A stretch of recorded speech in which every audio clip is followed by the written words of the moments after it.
Welcome to Colorado Homes and Lifestyles, where style comes home. This recording is brought to you by Aftersight, and it is intended to be used solely by individuals who are blind or have low vision.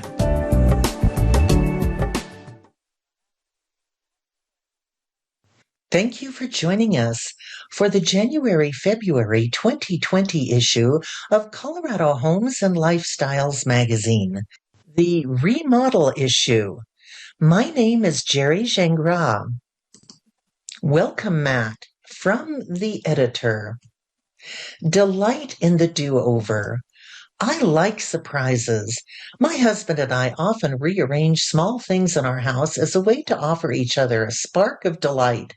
I always notice his creative reinventions immediately because I'm super aware and also somewhat neurotic about the placement of things. Ha!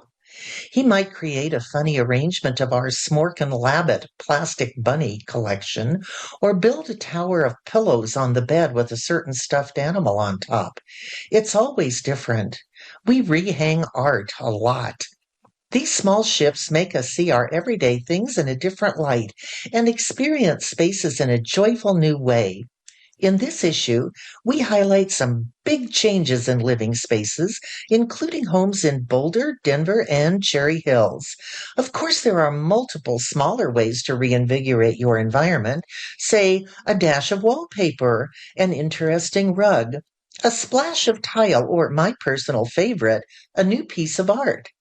On these pages, we offer ideas for all of the above. Find yourself a cozy spot and enjoy. Wishing you all a swell and healthy 2020. Kate Myers, Editor-in-Chief. What I'm loving. Book art. I believe that bookshelves are high art, so Thatcher Wine's Boulder-based Juniper Books makes me swoon. Wine's company is a literary design kingdom of curated collections and custom arrangements. Think cookbooks with jackets that are modern drawings of utensils, or multiple shelves with spines that form the Eiffel Tower. Wine has recently co-authored For the Love of Books, Gibbs Smith 2019. Its pages brim with ideas, tips, and even a step-by-step guide for getting your shelves together. This work is inspiring and heartwarming for anyone who loves to turn the page. Available at bookstores everywhere. $32. JuniperBooks.com. Crunchy. Boulderite Spencer Stackhouse and Ian Blasco of On Tap Kitchen have baked up amazingly crunchy, tasty pretzel bits in 8 flavors, both savory, sour cream and onion, and sweet, cinnamon and sugar. I'm partial to the salt and malt vinegar, and I use the original as croutons in salad. I'm glad the bags, $3 to $4 for 3.5 ounces, aren't huge, because stopping is a challenge. Available at Lucky's Market, Alfalfa's, or Amazon. OnTopKitchen.com. Gooey. I'm thrilled to have the products of Fort Collins cheesemakers Robert Poland and Birgit Halbrighter in my KitchenAid's cheese drawer. Among entries from 42 nations, their Muco Cheese Company earned 2 bronze designations at the World Cheese Awards in Bergamo, Italy. The award winners, Soft Ripened Ashley and Colorado Rouge, make a delicious mess on any charcuterie plate. Find Muco's 5 cheeses at Whole Foods and King Soopers. Muco.com. Portrait of the Artist. Duke Beardsley. All the Pretty Horses. Denver artist Duke Beardsley, who has been around ranches and horses all his life, has a distinctly modern take on the American cowboy. Story by Allison Gwynn.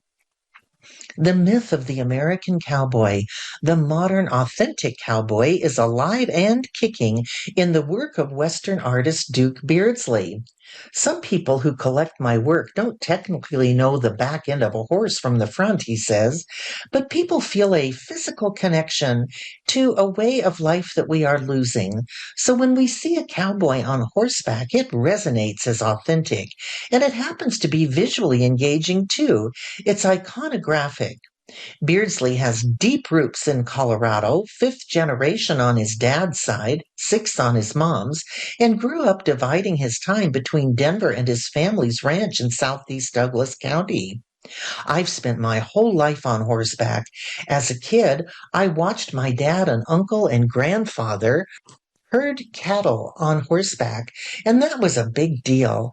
Ranching is big people on big animals doing big things in big places. It was like a thumb and putty. It left an impression that never went away. He always loved art. Drawing is how I process the world and my place in it, and recalls crying at 7 when he learned that he would not be able to have lunch with his hero, 19th century Western sculptor Frederick Remington.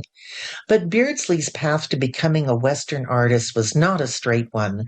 After graduating from Kent Denver School and then Middlebury in Vermont, he worked as a ski patrol EMT and steamboat before enrolling in a pre-med program in California. 12 months in, I realized that I didn't want to be a doctor. What he wanted to be was an artist. Beardsley, who'd been drawing and painting all along, enrolled at the Art Center College of Design in Pasadena, California. Initially, he thought he wanted to be a landscape painter, but then he was invited to a friend's branding in Nebraska. There were cowboys all around, and it was this amazing open door to that world. My drawings started happening furiously, and they were snatched up for my first show held in 1998 at a Cherry Creek gallery. To this day, Beardsley works from photos he shoots on location, first doing a charcoal drawing before going back in with watered-down black acrylic paint to build up layers of transparent gray. Then he adds what he calls spontaneous and impulsive greens, reds, and purples, or repeats iconographic cowboy images in the background of larger works or on the sides of life-size fiberglass horses.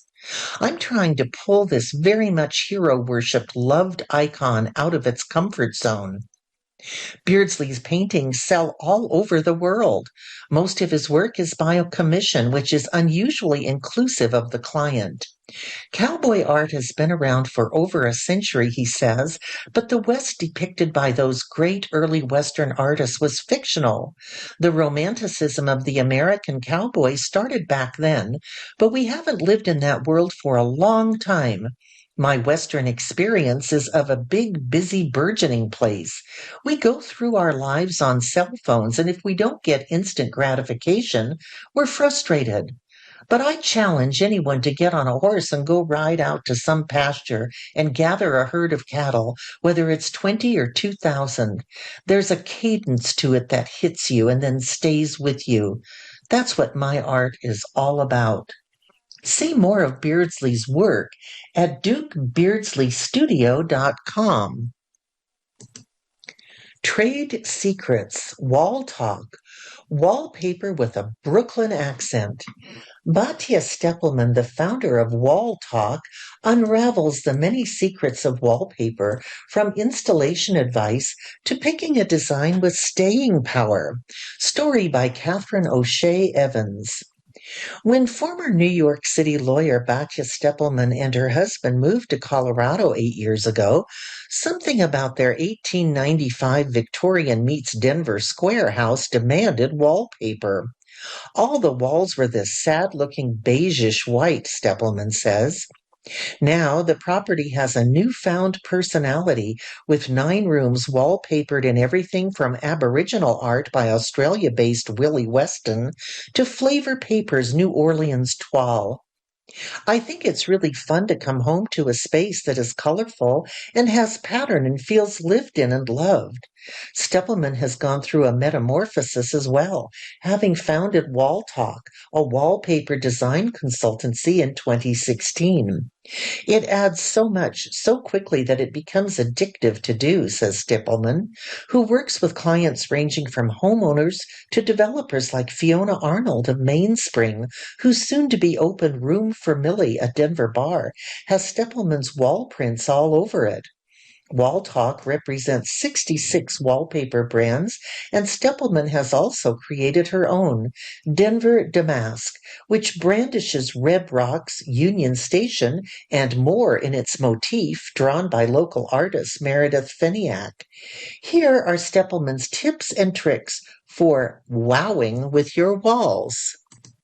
Keep it fresh, but not too fresh. 1. To not get sick of your choice, stay away from wallpapers that are super, super trendy. That said, I feel like wallpaper got a really bad rap when people never swapped it out, as they did furnishings or lighting. If my parents had just modernized the wallpaper in their kitchen, it would have been great, but they stuck with some kind of 1970s craziness. Start smart, too. For somebody who's never done wallpaper before, the powder room is a great place to start. It's usually a very small space, so not a ton of paper and not the biggest expense, but it turns it into a little jewel box.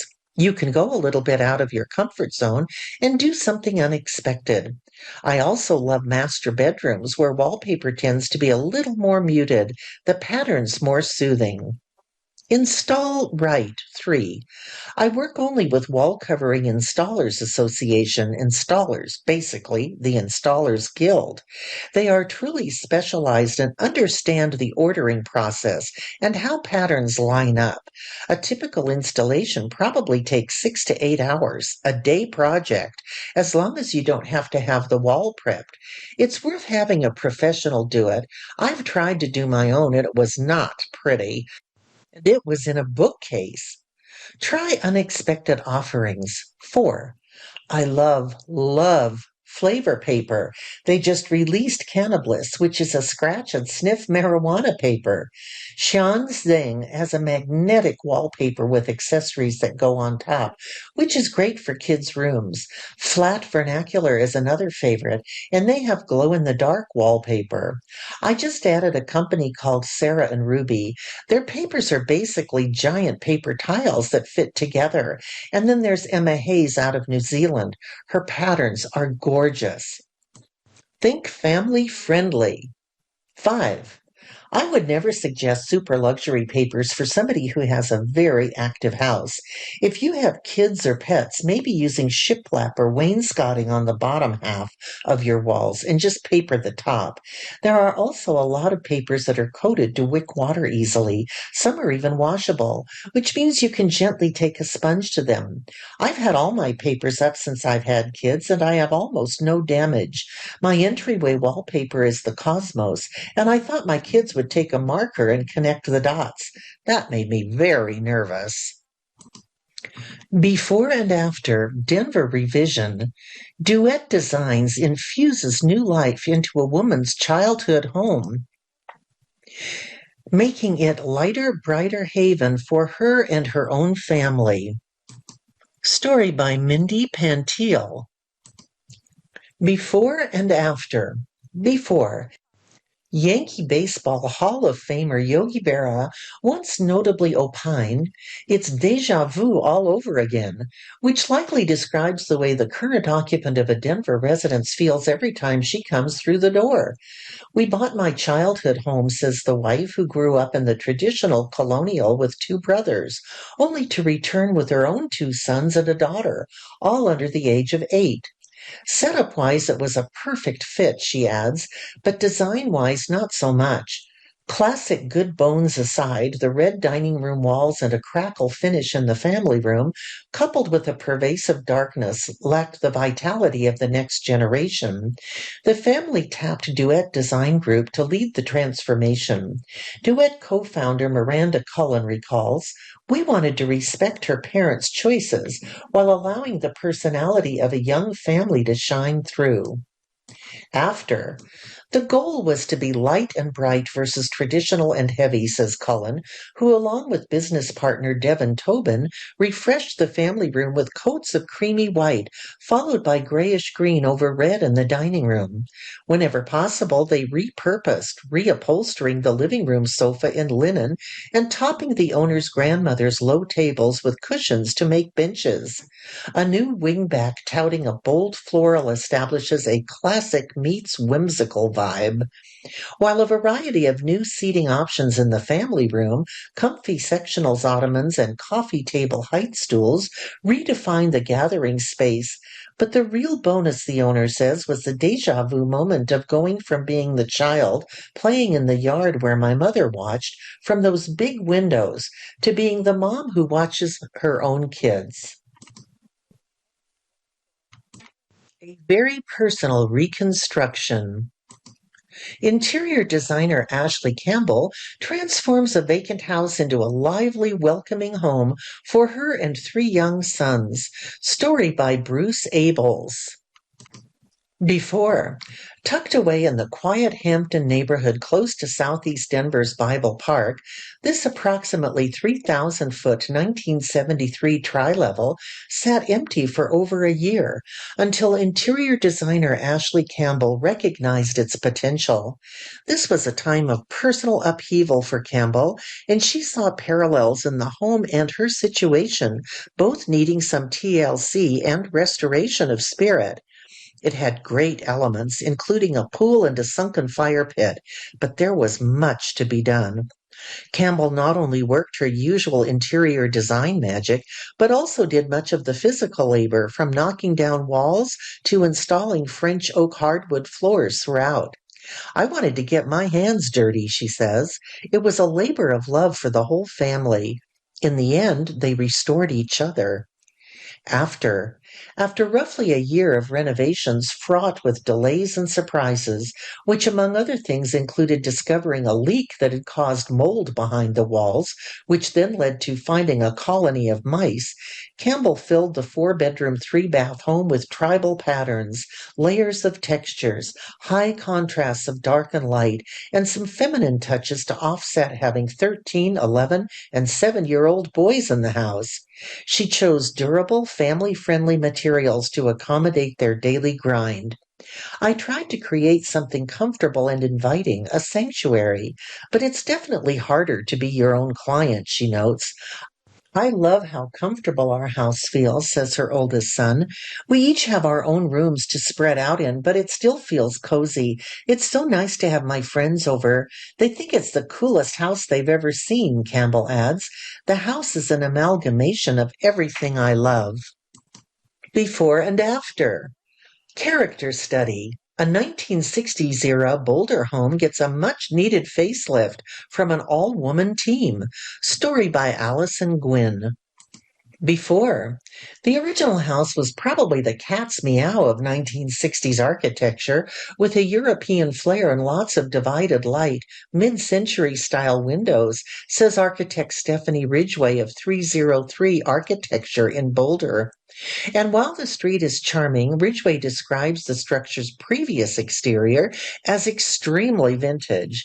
Inside, the rooms were very dark and closed off with low ceilings and the wrong windows, adds interior designer Susan Hall of Buttercup Home Custom Interiors, also in Boulder. The house didn't flow. The main floor layout was clunky. The living room had an 18-foot vaulted ceiling, and in the girls' room upstairs there were these crazy rafters, so no one could really stand up. The design team knew they would need to move walls and add windows throughout to create more open spaces, all while making the house feel more cohesive and traditional. After a mini renovation years back, the homeowners brought in architect Ridgway just to add a second-floor guest suite, but then ultimately decided to go for it with a full-scale renovation of the entire downstairs, the exterior, and part of the second level, including the new guest bedroom and a new family rec room. In general, we massaged this house into its next iteration, Ridgway says. We added a gabled dormer onto the front formal sitting area, centered the front porch on the main gable of the house, and reorganized the windows to create a more traditional style home, widened the approach to the house, and put in a new driveway. It was a big renew, she says. There is no window or door or siding or anything that is original to the house anymore. Living Room Ridgeway transformed a previously cavernous, unused, forbidding space by lowering the 18-foot vaulted ceiling and adding a charming dormer on the front of the home and windows on the side wall, as well as faux beams. Hall brought in serene neutrals with a Winslow extended sofa and Abigail swivel chairs, all by Vanguard Furniture, on top of a navy-patterned Serena and Lily rug. The grandfather clock, which belonged to the homeowner, adds a personal touch. Kitchen. The homeowner, Sue Fagan, had previously renovated the kitchen, removing a dividing wall and adding an island with a sink and dishwasher, but it still was not right. The new kitchen is wider and more open, with a wall of windows and a sink underneath them, so we could bring more of the outdoors in, Fagan says. Plus, custom Wedgwood cabinets in white icing and a contrasting custom-stained island designed by Tammy Muir-Burry of Wedgwood and Susan Hall. Both are topped with Caesar stone in Statuario Maximus and sit under large Eugene pendants by Circa Lighting. The appliances came from Steve Grandbois at Specialty Appliance. Dinette area. Though an eat-in kitchen existed before, this new version, which opens out onto a large back patio seating area through new French doors, is so cozy that one could imagine spending entire days here. Hall carried the jewel tones of the dining room through the door to the right into this space with a hand-knotted pink rug by All Modern and an 80-inch tufted Eaton settee. The RH salvaged wood rectangular table sits under Astrid chandeliers by Mitzi Hudson Valley Lighting. The unusual artistic acorn installation in the right corner is by local artist Julie Marin. Upstairs rec room. What was once two upstairs children's bedrooms became one fun family rec room, with the removal of a wall that divided the space in half, and the addition of a triple set of traditional windows with custom window treatments by Rhonda Bruschke of Made in the Shade, and a pair of sliding doors that lead to the reconfigured second-story deck. The West Elm Enzo sofa, which reclines for watching TV, is paired with a West Elm Stanton leather chair, and because the homeowner loves color, Hall chose a multicolored Moment rug from the Caravan collection. Guest Room Ridgeway borrowed space from a 40-foot deep upstairs deck to create a new guest room addition whose gabled dormer helps balance the home's exterior. Inside, Hall created a Moroccan feel by adding jolly carved nightstands and a Gracia rug, all from Anthropologie, and an emery scalloped headboard from Ballard Designs. The two small embroidered paintings near the bed are by New York artist Simone Lourenco. Working on this house was a labor of joy. We all had so much fun. Architect Stephanie Ridgeway. Rear exterior. What was once a very simple screened-in covered porch was turned into a protected outdoor living room, connected to eat-in kitchen area through French doors. The seating area includes a Mustique aluminum lounge set and pillows, both from RH, as well as a water feature down the steps that provides background music. Before and after. Before, the homeowners of this neo-colonial in Englewood's Cherry Hills neighborhood appreciated the home's generous lot size, 2.42 acres. Classic brick exterior and asymmetrical roof lines, but the interiors had a checkered past, black and white marble floors on a harlequin pattern, a showy spiral staircase, and multiple dated features. To bring their desired minimalist aesthetic to life, they enlisted Emily Lindemann, director of interior design at Ruggles Mabe Studio in Denver. From the beginning, the clients say, we discovered a mutual love of neutrals. After, getting rid of a spiral staircase that makes a grand entrance as well as a grand statement might seem like a remodeling blunder unless the aim is to trade the stairs' curves for usable living space. The original staircase took a lot of room, Lindemann explains. By eliminating it, the team was able to add a bedroom on the second floor, flip the master suite to greet the views, and build a gym on the upper level. If a feature is not functional, then it is irrelevant, Lindemann says. Her purist approach to design led to a high-impact transformation and tailored interiors that are easily navigable and that fulfill their intended use. Although the walls and most of the furnishings present a neutral palette, all spaces throughout the home look much brighter than they did before. To achieve this effect, Lindemann opted for subtle taupes and grays with pink undertones and natural materials and matte finishes. Warm wood tones are inherently welcoming, and they mask scratches well, which was important to the clients because they have a pet, she says. Another dramatic transformation came from tall ceilings and windows, which were left bare to open up the space and optimize natural light. Thank you for joining us for the January-February 2020 edition of Colorado Homes and Lifestyles magazine. My name is Jerry Gingras. You've been listening to Colorado Homes and Lifestyles, where style comes home. If you enjoyed this program, please register for our free services at www.aftersight.org or by calling 303-786-7777.